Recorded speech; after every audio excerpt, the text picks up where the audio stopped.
ಧರ್ಮಗುರು ನಾಗರತ್ನವ್ರಿಗೂ ನಮಸ್ಕರಿಸ್ತಾ ಈ ವೇದಿಕೆಯ ಅಧ್ಯಕ್ಷತೆ ವಹಿಸಿರ್ತಕ್ಕಂಥ ನಿವೃತ್ತ ನ್ಯಾಯಾಧೀಶರಾದ ಬಸಪ್ಪ ಸರ್ ಅವರೇ ಹಾಗೂ ಇವತ್ತು ನಿವೃತ್ತಿಗೊಂಡು ಈ ಒಂದು ನಮ್ಮ ಕೇಂದ್ರದಲ್ಲಿ ಸನ್ಮಾನಕ್ಕೆ ಹೋಗಿರ್ತಕ್ಕಂಥ ಪ್ರಭಾವತಿ ಮೇಲವರು ಹಾಗೂ ವೇದಿಕೆಯ ಮೇಲೆ ಆಸೀನರಾಗಿರ್ತಕ್ಕಂಥ ಎಲ್ಲ ಗುರುವರರಿಗೆ ಮತ್ತು ಇಲ್ಲಿ ಬಂದಂಥ ಎಲ್ಲ ತಂದೆಯರಿಗೆ ತಾಯಿಯರೇ ಗುರು ಬ್ರಹ್ಮ ಗುರು ವಿಷ್ಣು ಗುರುದೇವೋ ಮಹೇಶ್ವರ ಗುರು ಸಾಕ್ಷಾತ್ ಪರಬ್ರಹ್ಮ ತಸ್ಮೈ ಶ್ರೀ ಗುರುವೇ ನಮಃ. ಈ ಸೃಷ್ಟಿಯಲ್ಲಿ ಹುಟ್ಟಿಸುವವನೊಬ್ಬ, ರಕ್ಷಿಸುವವೊಬ್ಬ, ಕೊನೆಗೆ ನಾಶ ಮಾಡುವವನೊಬ್ಬ ದೇವರಾದರೆ ಈ ಮೂರೂ ಪದವಿಗಳನ್ನು ಹೊಂದಿರತಕ್ಕಂಥವನು ಗುರು ಮಾತ್ರ. ಅದಕ್ಕಾಗಿ ಗುರು ಬ್ರಹ್ಮ ವಿಷ್ಣು ಮಹೇಶ್ವರರಿಗೂ ಮೀಸಲಾಗಿ ನಿಲ್ತಾರೆ. ಅದಕ್ಕಾಗಿ ಜೀವನದಲ್ಲಿ ಆದಿ ಕಾಲದಿಂದ ಪುರಾಣ ಕಾಲದಿಂದ ಇಲ್ಲಿಯವರೆಗೂ ಕೂಡ ಆ ಗುರು ತನ್ನ ಸ್ಥಾನವನ್ನು ಗುರುತಾಗಿ ಇಟ್ಕೊಂಡಿದ್ದಾರೆ. ಅದಕ್ಕಾಗಿ ನಾವು ಇವತ್ತು ಗುರು ಪೂರ್ಣಿಮೆಯ ದಿವಸ ಈ ವ್ಯಾಸ ಮುನಿಗಳ ಒಂದು ಜನ್ಮದಿನವನ್ನು ಒಂದು ನೆಪವಾಗಿ ಇಟ್ಟುಕೊಂಡು ನಾವು ಗುರುಗಳಿಗೆ ಧನ್ಯವಾದವನ್ನು ಅರ್ಪಿಸ್ತಕ್ಕಂಥದ್ದು. ಮನಸಾರೆ ಭಕ್ತಿಪೂರ್ವಕ ವಿನಯಪೂರ್ವಕವಾಗಿ ನಾವು ಆ ಗುರುವನ್ನು ನೆನೆಸಿ ಅವನ ಆಶೀರ್ವಾದವನ್ನು ಪುನಃ ವರ್ಷಕ್ಕೊಮ್ಮೆ ಪಡೆಯಿರಿ ಅಂತಕ್ಕಂಥ ಒಂದು ಕಾರಣಕ್ಕಾಗಿ ಮಾಡಿರ್ತಕ್ಕಂಥಕ್ಕಾಗಿ ಎಲ್ಲ ಗುರುಗಳಿಗೂ, ಈ ಜಗತ್ತಿನ ಎಲ್ಲ ಗುರುಗಳಿಗೂ ಧನ್ಯವಾದಗಳನ್ನು ಶುಭಾಶಯ ಮಾಡ್ಕೊಳ್ತಾ ಇದ್ದೀನಿ. ಎಲ್ಲರಿಗೂ ಗುರು ಪೂರ್ಣಿಮೆಯ ಶುಭಾಶಯಗಳು.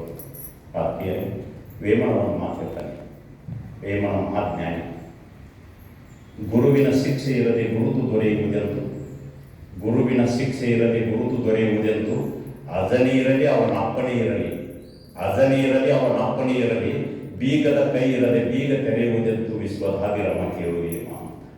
ಅಜ ಅಂದರೆ ಬ್ರಹ್ಮ, ಬ್ರಹ್ಮರ ಇರಲಿ ಬ್ರಹ್ಮನ ಅಪ್ಪರ ಇರಲಿ, ಬೀಗದ ಕೈ ಇಲ್ಲದ ಬೀಗ ತೆಗಿಲಿಕ್ಕೆ ಸಾಧ್ಯವೇ ಇಲ್ಲ. ಹಂಗೆ ಗುರುವಿನ ಶಿಕ್ಷಣ ಇರದೇನೆ ನಮ್ಮ ಗುರುತು ಸಿಗಲಿಕ್ಕೆ ಸಾಧ್ಯವೇ ಇಲ್ಲ.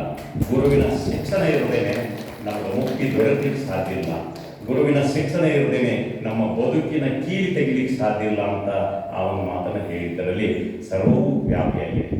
ಹಾಗಾಗಿ ಅಲ್ಲಿ ನಾವು ಕೇವಲ ಪ್ರಾಥಮಿಕ ಪ್ರೌಢ ಕಾಲೇಜಿನಲ್ಲಿ ಬರೆದಷ್ಟೇ ಶಿಕ್ಷಣ ಅಲ್ಲ, ನಮಗೆ ಜನನಿ ತಾನೇ ಮೊದಲು ಗುರು ಅಂತ ಹೇಳ್ತೇವೆ. ಹುಟ್ಟಿದ ತಕ್ಷಣ ನಮಗೆ ಮಾತನಾಡಲಿಕ್ಕೆ ವಿನಯವಂತಿಕೆಯನ್ನು, ಉಣ್ಲಿಕ್ಕೆ ತಿನ್ನಲಿಕ್ಕೆ ಸ್ವಚ್ಛತೆಯನ್ನು, ಆರೋಗ್ಯದ ಬಗ್ಗೆ ಪ್ರತಿಯೊಂದನ್ನು ಕಲಿಸಿಕೊಡಾಕಿದ್ದಾರೆ. ಅದಕ್ಕಾಗಿ ಜನನಿ ಮೊದಲು ಗುರು ಇಟ್ಟಿರ್ತಾರೆ. ಅದಕ್ಕೆ ಕಬೀರವರು ಹೇಳ್ತಾರೆ, ಒಬ್ಬ ಕಲಿತ ತಾಯಿ 100 ಶಿಕ್ಷಕರಿಗೆ ಸಮಾನ. ಒಂದು ಕಲಿತ ತಾಯಿ 100 ಶಿಕ್ಷಕರಿಗೆ ಸಮಾನ.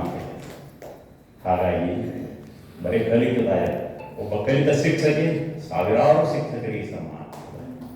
ಹಾಗಾಗಿ ಈ ನಿಟ್ಟಿನೊಳಗೆ ನಮ್ಮ ಬದುಕಿನೊಳಗೆ ಸರ್ ಹೇಳಿದ ಒಂದು ಅಕ್ಷರ ಕಲಿಸಿದ್ರು ಗುರುನೇ. ನಮ್ಮ ಜೀವನದ ಒಂದು ಅಕ್ಷರ ಕಲಿಸಿದ್ರು ಗುರುನೇ.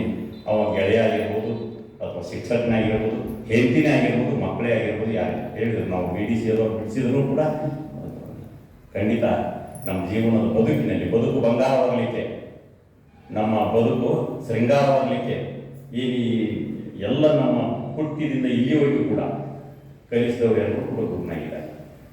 ಹೊಟ್ಟೆಯಲ್ಲಿದ್ದಾಗನೇ ಅಭಿಮನ್ಯುವಿಗೆ ಚಕ್ರವ್ಯೂಹ ಹೋಗಲಿಕ್ಕೆ ಕಲಿಸಿದವನು ಗುರುನೇ. ಬದುಕಿನೊಳಗೆ ಕೆಟ್ಟದನ್ನು ಮಾಡ್ತಕ್ಕಂಥ ಸಂದರ್ಭ ನಾರದನ್ನು ಕೂಡ ಬಿಡಿಸಿ ಅವನ ನಾವು ದೊಡ್ಡ ಋಷಿಯಾಗಿ ಮಾಡಿದ್ದು ಕೂಡ ಗುರುನೇ. ಹೀಗೆ ಜೀವನದಲ್ಲಿ ಬಹಳಷ್ಟು ಮಂದಿ ಗುರುಗಳು ಬೆಳೆದು ಬಂದಿರ್ತಕ್ಕಂಥದ್ದು. ಅವ್ರು ಇರದೇ ಇದ್ರೆ ನಾವು ಬೆಳೀಲಿಕ್ಕೆ ಸಾಕಾಗ್ತಿಲ್ಲ. ಈ ಮಾಂಸದ ಮುದ್ದೆಯನ್ನು ನಮ್ಮ ತಂದೆ ತಾಯಿಗಳು ಈ ಜಗತ್ತಿಗೆ ತೆಗೆದುಕೊಂಡು ಬಂದಿದ್ದಾರೆ. ಈ ಭೂಮಿಗೆ ತಂದವರು ತಂದೆ ತಾಯಿಗಳು, ಅವರು ದೇವರಾಗಿರ್ತಾರೆ. ಈ ಭೂಮಿಗೆ ಬಂದ ಈ ಮಾಂಸದ ಮುದ್ದೆಯನ್ನು ಆಕಾಶದೆತ್ತರಕ್ಕೆ ಬಳಸುವವರು ಗುರುಗಳು. ಅದಕ್ಕಾಗಿ ಆ ಗುರುವಿಗೆ ದೊಡ್ಡ ಸ್ಥಾನ ಇದೆ. ಗುರುವಿಗಿರ್ತಕ್ಕಂಥ ದೊಡ್ಡ ಸ್ಥಾನ ಎಲ್ಲಿಯೂ ಇಲ್ಲ. ರಾಜಮನೆತನದಲ್ಲಿ ಕೂಡ ಗುರುವಿಗೆ ದೊಡ್ಡ ಸ್ಥಾನ ಕೊಡ್ತಾ ಇದೆ. ದೇವರಲ್ಲಿಯೂ ಕೂಡ ಗುರುವಿಗೆ ದೊಡ್ಡ ಸ್ಥಾನವನ್ನು ಕೊಡ್ತಾ ಇದೆ. ಅನುಭವ ಮಂಟಪದಲ್ಲಿ ಕೂಡ ಗುರುವಿಗೆ ದೊಡ್ಡ ಸ್ಥಾನ, ಇಲ್ಲಿಯೂ ಕೂಡ ಗುರುವಿಗೆ ದೊಡ್ಡ ಸ್ಥಾನ ಇದೆ. ಅದಕ್ಕಾಗಿ ಗುರು ಪೂರ್ಣಿಮೆಯನ್ನು ನಾವು ಆಚರಿಸ್ತಾ ಇದ್ದೇವೆ. ಈ ಪ್ರತಿ ವರ್ಷದಲ್ಲಿ ನಾವು ಈ ಹುಣ್ಣಿಮೆಯ ದಿವಸನೇ ಯಾಕೆ ಆಚರಿಸ್ತೀವಿ, ಈ ಹುಣ್ಣಿಮೆಗೆ ಯಾಕೆ ಆಚರಿಸ್ತೀವಿ, ವ್ಯಾಸರಾಯರು ಹುಟ್ಟಿದ್ದು ಅದು ಅಷ್ಟೇ ಅಲ್ಲ. ಈ ಸೂರ್ಯ ಅತಿ ಹೆಚ್ಚು ಬೆಳಗುವ, ಅತಿ ಹೆಚ್ಚು ಸಮಯವಾಗಿ ಬೆಳಗತಕ್ಕಂಥ ದಿನ ಇದಾಗಿದೆ. ಅತಿ ಹೆಚ್ಚು ಪ್ರಕಾಶಮಾನವಾಗಿರ್ತಕ್ಕಂಥ ಅತಿ ದೊಡ್ಡ ಹಗಲನ್ನು ಹೊಂದಿರತಕ್ಕಂಥ ದಿನವಾಗಿರೋದ್ರಿಂದ ಗುರು ಕೂಡ ಅಷ್ಟೇ ವಿಶಾಲವಾಗಿರ್ತಕ್ಕಂಥವನು. ಅವನ ಹೃದಯವಂತಿಕೆಯು ವಿಶಾಲವಾಗಿರ್ತದೆ.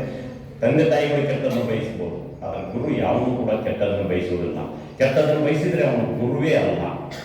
ಆ ಕಾರಣಕ್ಕಾಗಿ ಇವತ್ತು ಆಗಿನ ಶಿಕ್ಷಣಕ್ಕೂ ಈಗಿನ ಶಿಕ್ಷಣಕ್ಕೂ ನಾವು ನೋಡಿದಾಗ ಮಕ್ಕಳ ಬದುಕಿನಲ್ಲಿ ಆಟ ಆಡುವ ಶಿಕ್ಷಕರು ಇವತ್ತು ಸಾಕಷ್ಟು ಆಗ್ತಾ ಇದ್ದಾರೆ. ಅದಕ್ಕಾಗಿ ಕಡಿವಾಣ ಹಾಕಲಿಕ್ಕೆ ನಮ್ಮ ಜಡ್ಜ್ಗಳಿದ್ದಾರೆ. ಆದರೆ ಅದು ಆದ ನಂತರ ಜಡ್ಜುವ ಕ್ರಿಯೆ ಆಗ್ತಾ ಇದೆ. ಬಟ್ ಶಿಕ್ಷಣದಲ್ಲಿ ಶಿಕ್ಷಕರು ಒಳ್ಳೆಯವರಾಗಿ ಬರುವಂಥವರಾಗಬೇಕಾಗಿದೆ. ಆ ಬಾಬಾ ಅಂತಹ ಶಿಕ್ಷಕರನ್ನು ಈ ಜಗತ್ತಿಗೆ ಕೊಡಲಿ. ತನ್ಮೂಲಕ ಮಕ್ಕಳನ್ನು ಒಳ್ಳೆಯ ಆಧ್ಯಾತ್ಮಿಕ ಶಿಕ್ಷಣದ ಜೊತೆಗೆ ಮಕ್ಕಳಲ್ಲಿ ನೈತಿಕ ಶಿಕ್ಷಣ ನೀಡುವಂತಹ ಶಿಕ್ಷಕರನ್ನು ಆ ಬಾಬಾ ಕರುಣಿಸಲಿ ಅಂತ ಈ ಸಂದರ್ಭದಲ್ಲಿ ಬೇಡಿಕೊಳ್ತಾ, ನೀತಿ ಇಲ್ಲದ ಶಿಕ್ಷಣ ತೂತು ಬಿದ್ದ ಹಡಗಿನಂತೆ. ನೀತಿ ಇಲ್ಲದ ಶಿಕ್ಷಣ ತೂತು ಬಿದ್ದ ಹಡಗಿನಂತೆ, ಅದು ಯಾವಾಗ ಮುಳುಗುತ್ತೋ ಗೊತ್ತಿಲ್ಲ. ಅದಕ್ಕಾಗಿ ನೈತಿಕ ಶಿಕ್ಷಣವನ್ನು ನೀಡುವ ದಿಶೆಯೊಳಗೆ ಇಂಥ ನಮ್ಮ ಈಶ್ವರಿ ವಿಶ್ವವಿದ್ಯಾನಿಲಯ ನಮ್ಮೆಲ್ಲರಿಗೂ ಕೂಡ ನೈತಿಕತೆಯ ಜೊತೆಯಲ್ಲಿ ಆಧ್ಯಾತ್ಮಿಕ ಶಿಕ್ಷಣವನ್ನು ಕೊಟ್ಟು ನಮ್ಮನ್ನು ಮೋಕ್ಷ ಸಾಧನೆ ಮಾಡಲಿಕ್ಕೆ ಕರ್ಕೊಂಡು ಹೋಗ್ತಾ ಇದೆ. ಇಂತಹ ಅನೇಕ ಪ್ರಾಥಮಿಕ ಕೇಂದ್ರಗಳಿವೆ. ಇದು ಪ್ರಾಥಮಿಕ ಹಂತದಿಂದ ಗರ್ಭಾವಸ್ಥೆಯಿಂದ ಕೂಡ ಪ್ರಾರಂಭವಾಗಬೇಕು. ಯಾವ ನಾವು ಹೇಳಿದ ಗುರುಕುಲ ಇದ್ದು ಅಂತಕ್ಕಂಥದ್ದು. ಗುರುಕುಲದಲ್ಲಿ ಗುರು ಶಿಕ್ಷಣ ಯಾವಾಗ ಕೊಡ್ತಾ ಇದ್ರು ಅಂದ್ರೆ ಹೊಟ್ಟೆಯೊಳಗಿದ್ದಾಗಿ. ಆಗ ತಾಯಿಯವರು ಗರ್ಭಿಣಿಯಾದರೆ ಗುರುಕುಲ ಬಿಟ್ಟು ಬರ್ತಿದ್ರು.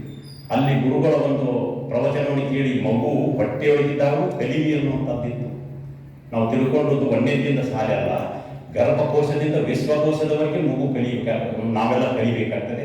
ಹಾಗಾಗಿ ಕಲಿಕೆ ಈ ಗರ್ಭಕೋಶದಿಂದ ಪ್ರಾರಂಭವಾಗಿ ವಿಶ್ವಕೋಶ ಸಾಯುವವರೆಗೂ ಕೂಡ ಕಲಿಕೆ ಇರ್ತದೆ. ಅದಕ್ಕಾಗಿ ನಾವು ಕಲಿತಾ ಹೋಗೋಣ, ಜೀವನವನ್ನು ನಲಿತಾ ಸಾಗಿಸೋಣ ಅಂತ ಹೇಳ್ತಾ ಈ ಒಂದು ಆಧ್ಯಾತ್ಮಿಕ ಕೇಂದ್ರದಲ್ಲಿ ಇವತ್ತು ಜಡ್ಜ್ ಮೇಡಮ್ ಪ್ರಭಾತ್ ಹಿರೇಮಠರು ಬಹಳಷ್ಟು ವರ್ಷ ಅವರಲ್ಲಿ ಬರೀ ಕೆಟ್ಟವ್ರಿಗೆ ಬುದ್ಧಿ ಹೇಳುವಂಥದ್ದನ್ನು ಮತ್ತು ಅವರಿಗೆ ಕೆಟ್ಟದ್ದಕ್ಕೆ ಶಿಕ್ಷೆ ಕೊಡುವಂಥದ್ದನ್ನು ಮಾಡಿದ್ದಾರೆ. ಹಾಗಾಗಿ ಇವತ್ತು ಆ ಬದುಕಿನಲ್ಲಿ ಬಹಳಷ್ಟು ಪಾಪ ಅವರು ತಮ್ಮ ಬದುಕಿನಲ್ಲಿ ಇಂಥವ್ರ ಸಲ ಚಿಂತೆ ಮಾಡುವಂಥದ್ದೇ ಆಗಿತ್ತು ಅವರಿಗೆ. ಬಟ್ ಇವತ್ತು ಈ ನಮ್ಮ ಕೇಂದ್ರದಿಂದ ಅವರಿಗೆ ಕೋರ್ಟ್ ಕಳಿಸಿ ಭಾಳ ಒಳ್ಳೇದು ಮಾಡಿದ್ದಾರೆ. ಈ ಕೇಂದ್ರದಿಂದ ಅವರಿಗೆ ಒಂದು ಸನ್ಮಾನ ಮಾಡಿ ಗೌರವಿಸುವ ಭಾಳ ಏನಿದೆ ಅದು ಭಾಳ ಒಳ್ಳೆಯದಾಗಿರ್ತಕ್ಕಂಥದ್ದು. ಅದಕ್ಕಾಗಿ ಅವರ ಬದುಕಿನಲ್ಲಿ ನಿವೃತ್ತಿ ಜೀವನ ಸುಖ ಶಾಂತಿ ನೆಮ್ಮದಿಯಿಂದಿರಲಿ. ಆ ಭಗವಂತ ಬಾಬಾ ಆಯುರ ಆರೋಗ್ಯವನ್ನು ಕೊಟ್ಟು ಅವರಿಗೂ ಕೂಡ ಕರುಣಿಸಲಿ ಅಂತ ಈ ಸಂದರ್ಭದಲ್ಲಿ ಹೇಳ್ತಾ ಎಲ್ಲ ನಿವೃತ್ತ ಗುರುವರಿಗೂ ಮತ್ತು ತಾಯಂದಿರಿಗೂ ಮತ್ತು ಬಾಬಾರವರ ಎಲ್ಲ ಶಿಷ್ಯಂದಿರಿಗೂ ಕೂಡ ಶುಭ ನಮನಗಳನ್ನು ಅರ್ಪಿಸ್ತಾ ಎಲ್ಲರಿಗೂ ಗುರುಪೂರ್ಣಿಮೆಯ ಶುಭಾಶಯಗಳು. ಜೈ ಜೈ.